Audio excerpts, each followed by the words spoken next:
एकादशी का व्रत करते हैं भाव और श्रद्धा के साथ।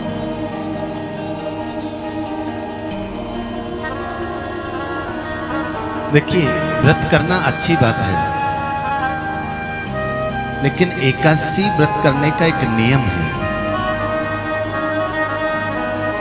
जिस दिन आप एकादशी का व्रत करें उस दिन ठाकुर जी को अपने हाथों से स्नान कराएं। रोज कराते हैं तो बहुत बढ़िया बात है, अगर नहीं कराते हैं तो कम से कम एकादशी के दिन जरूर कराएं। तुलसी पत्र आदि उसके अंदर डालें और सर्वप्रथम ठाकुर जी के चरणों का जो जल है, जो स्नान कराए, उसी का आप पान करें। और एकादशी के व्रत में कहा गया है कि भैया आपको थोड़ा बहुत फल फूल लेना है और बाकी दिन उपवास रखना है। धार्मिक दृष्टि से तो एकादशी का व्रत सबसे श्रेष्ठ है ही है, लेकिन विज्ञान की दृष्टि से भी अगर 15 दिन में एक दिन आप खाना नहीं खाते हैं, भोजन नहीं करते हैं, तो आपका शरीर जो है वो स्वस्थ रहता है। आपकी जो 10 इंद्रियां हैं वो सही कार्य करने लगती हैं। कोई भी विकार होता है तो उपवास रहने के माध्यम से वो विकार दूर हो जाता है, ऐसा आयुर्वेद कहता है। लेकिन आजकल का उपवास पता है कैसा है? सबसे ज्यादा तला भुना चिकना चुपड़ा हम उसी दिन खाते हैं जिस दिन व्रत होता है। प्रेम से कहो राधे, ऐसा है या नहीं है, है? सुबह से ही महाराज शुरू हो जाता है रसोई घर में। आज क्या बोले, आज एकादशी है इसलिए खाना नहीं बनेगा। खाना नहीं बनेगा, उसके अलावा सब कुछ बनेगा पूरे दिन रसोई में। हाँ, एक खाना ही तो नहीं बनना है, बाकी तो सब। शायद आप 15 दिन में उतना तला भुना नहीं खाते होंगे जितना आज के समय में हम एकादशी के दिन खा जाते हैं। तो हमें इस बात का ध्यान रखना चाहिए, परहेज करना चाहिए कि हम व्रत रहे हैं तो व्रत की तरह से रहें, ना कि व्रत वाले दिन दिवाली मनाएं।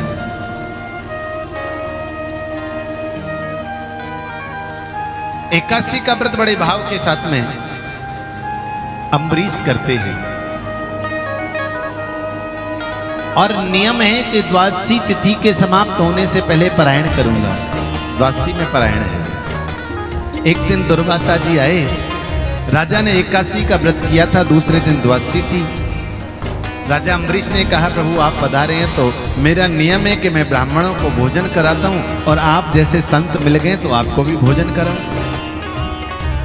दुर्वासा जी ने कहा, राजन मध्याह्न की संध्या वंदन करके हम सरयू में आते हैं, उसके बाद आपके यहाँ प्रसादी ग्रहण करेंगे। दुर्वासा जी चले गए। अम्बरीश प्रतीक्षा में है।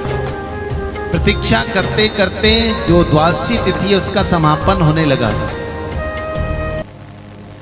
तो राजा थोड़े से व्याकुल हुए, क्योंकि मेरा नियम है कि मुझे पारायण करना है वो द्वादशी में करना है, और त्रयोदशी लग जाएगी तो बड़ी समस्या होगी।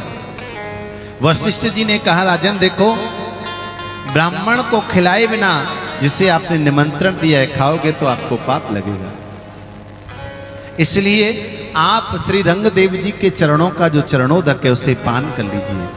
चरणोदक पीने से आपको ब्राह्मण को खिलाने से पहले खाने का पाप भी नहीं लगेगा और आपका व्रत भी भंग नहीं होगा। राजा ने चरणोदक लिया और पान कर लिया।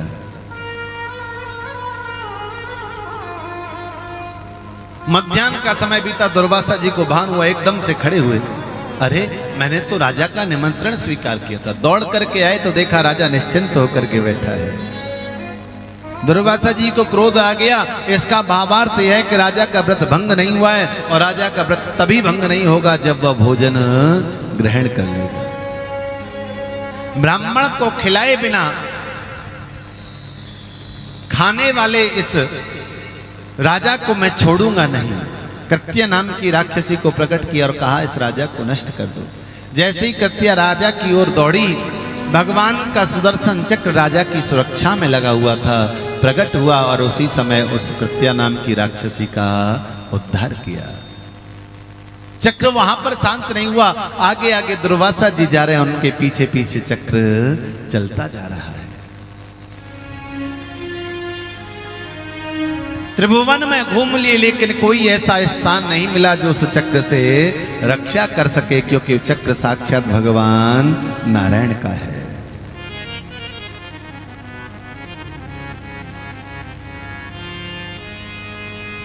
शंकर जी के पास पहुंचे तो महादेव ने कहा, नारद जी, अरे जिसका चक्र है उसके ही पास क्यों नहीं जाते हैं? बैकुंठ में पधारे, परमात्मा के चरणों में प्रणाम किया, प्रभु ये आपका चक्र मुझे पीड़ा दे रहा है। भगवान ने कहा, सुनो नारद जी, ये चक्र मेरा था लेकिन इस समय मेरा नहीं, इस समय ये मेरे भक्त अम्बरीश की आज्ञा में है।